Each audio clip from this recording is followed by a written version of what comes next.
aquel tiempo, al llegar a la región de Cesarea de Filipo, Jesús preguntó a sus discípulos: ¿quién dice la gente que es el Hijo del Hombre? Ellos contestaron: unos que Juan el Bautista, otros que Elías, otros que Jeremías o uno de los profetas. Él les preguntó: ¿y vosotros, quién decís que soy yo? Simón Pedro tomó la palabra y dijo: tú eres el Mesías, el Hijo del Dios vivo. Jesús le respondió: bienaventurado tú, Simón, hijo de Jonás, porque eso no te lo ha revelado ni la carne ni la sangre, sino mi Padre que está en los cielos. Ahora yo te digo, tú eres Pedro, y sobre esta piedra edificaré mi iglesia, y el poder del infierno no la derrotará. Te daré las llaves del reino de los cielos. Lo que ates en la tierra quedará atado en los cielos, y lo que desates en la tierra quedará desatado en los cielos. Palabra del Señor.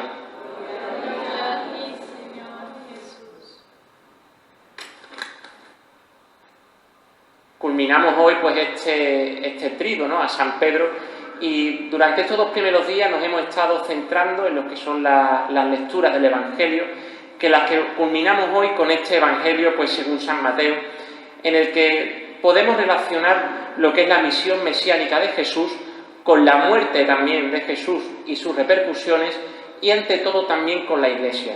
Ya comentábamos estos días atrás cómo siempre las lecturas que están relacionadas con San Pedro son lecturas que se relacionan con el ámbito eclesial.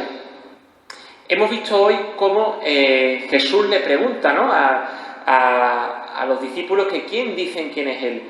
Le contestan pues diferentes motivos, ¿no?, que si Juan Bautista, que si un profeta, pero sin embargo después le pregunta a Pedro, y Pedro le contesta claramente: tú eres el Mesías, el Hijo de Dios vivo. Cuando hablamos de Mesías nos estamos refiriendo al ungido, aquel que ha sido ungido por Dios, aquel que Dios ha puesto su mano sobre él y por tanto, pues bueno, sabemos perfectamente que está cerca de él. Evidentemente, pues Jesucristo es el ungido por excelencia, mucho más que cualquier sacerdote, que cualquier profeta o que cualquier rey. Vemos como Pedro responde rápidamente como afirmando, ¿no?, el hecho de que Jesús es ese Mesías, Hijo de Dios vivo.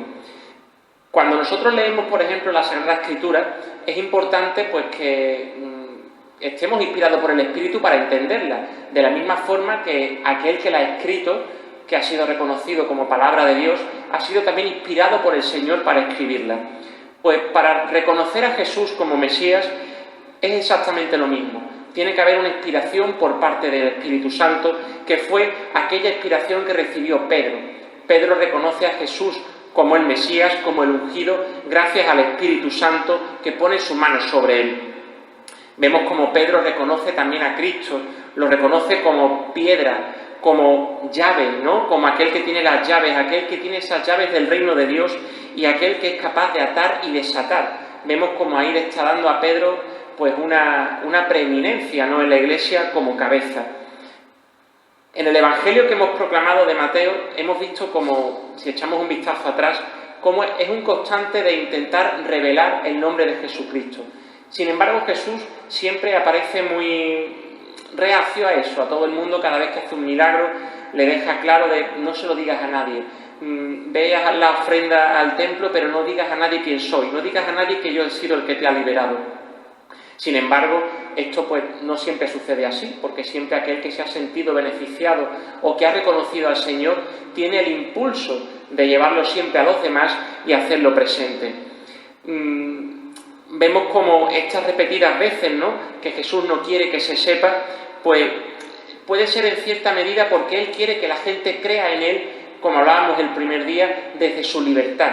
Él quiere convertir los corazones, quiere pues que esa cerrazón, ¿no?, del corazón que podemos tener incluso hoy, ¿no?, hacia el amor y hacia Cristo, pues no sea vista desde esa perspectiva.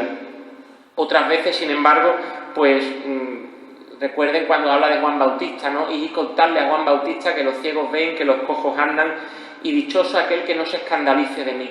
Él quiere que desde nuestra libertad pues creamos en Él y sepamos siempre conscientemente pues que Él es el Mesías y que es el ungido, de la misma forma que Pedro pues lo reconoció. Si encuadramos el contexto pues, de esta confesión de fe por parte de Pedro, se hace dentro de un anuncio de la pasión de Cristo. En este contexto, el evangelista deja claro cómo Jesús pone de manifiesto que va a morir, que va a ser entregado y que va a morir. Sin embargo, en esta escena, más adelante, Pedro niega. Pedro aparece pues esa mentalidad humana en la que no le permite pensar que el Mesías, que Cristo va a morir. Vemos también como muchas veces esa pregunta puede asaltarnos a nosotros incluso. Muchas veces cuando nos imaginamos el cielo podemos pensar muchas tonterías y el cielo no es otra cosa que estar todos juntos como hermanos delante de Dios, adorándole y siempre pues dignificando su nombre. Entonces tenemos que mantener esa mentalidad de que llegará el día en que todos, pues cuando el Señor quiera, pues dejaremos esta vida terrena e iremos al cielo, donde estaremos con la iglesia celeste a la que todos aspiramos, y mientras permanecemos aquí pues seremos pues esa iglesia peregrina que anda en camino pues de esa búsqueda del Señor en el cielo. Hemos comentado también el día de ayer sobre todo la debilidad de Pedro, y sin embargo Pedro fue elegido por el Señor. Pedro pues siempre aparece en la Escritura pues como una persona temeraria, débil, pero siempre con un corazón ensanchado y enamorado de Cristo. Es impensable, a lo mejor pues sería impensable, ¿no? Pues el hecho de que por su carácter o por su forma de ser fuera elegido para ser cabeza de la Iglesia, por todos sus tropiezos, ¿no? Recordamos ayer, como decíamos, esa triple negación hacia Cristo, ¿no? Sin embargo, tenemos que ser conscientes que en la debilidad es donde Cristo nos hace fuertes y que muchas veces, pues, aunque no seamos capaces de verlo en esta vida que llevamos tan rápida y tan deprisa, en la que lo que importa es el éxito, ¿no? y los triunfos, los mejores corredores de obstáculos en una carrera siempre dejan caer alguna valla.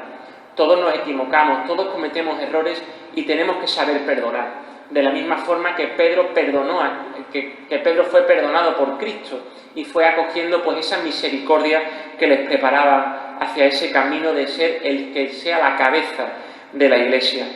Comparamos también como Pedro con Judas, ¿no? Cómo los dos metieron la pata hasta el fondo, pero sin embargo Pedro fue aquel que supo acoger esa misericordia y esa mirada de Dios en la que sabía que todo lo podrá y que no podrá ser nada si no está junto a Cristo.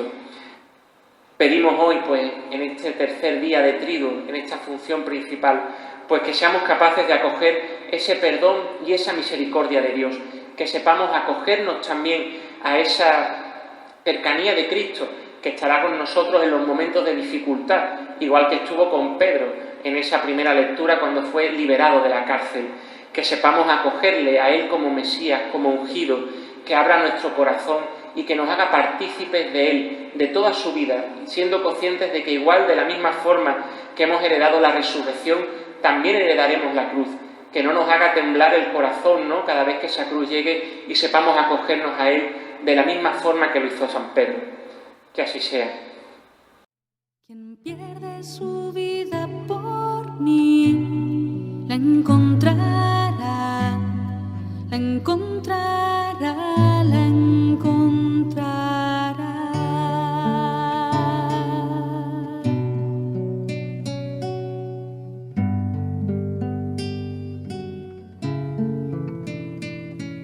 Quien deja a su padre por mí, su madre por mí, me encontrará, me encontrará. No tengas miedo, no tengas miedo, yo estoy aquí, yo estoy aquí.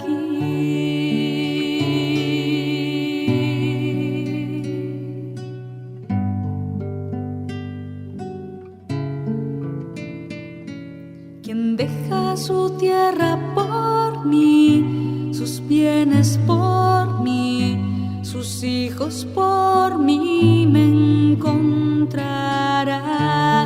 No tengas miedo, yo conozco a quienes elegí, a quienes elegí.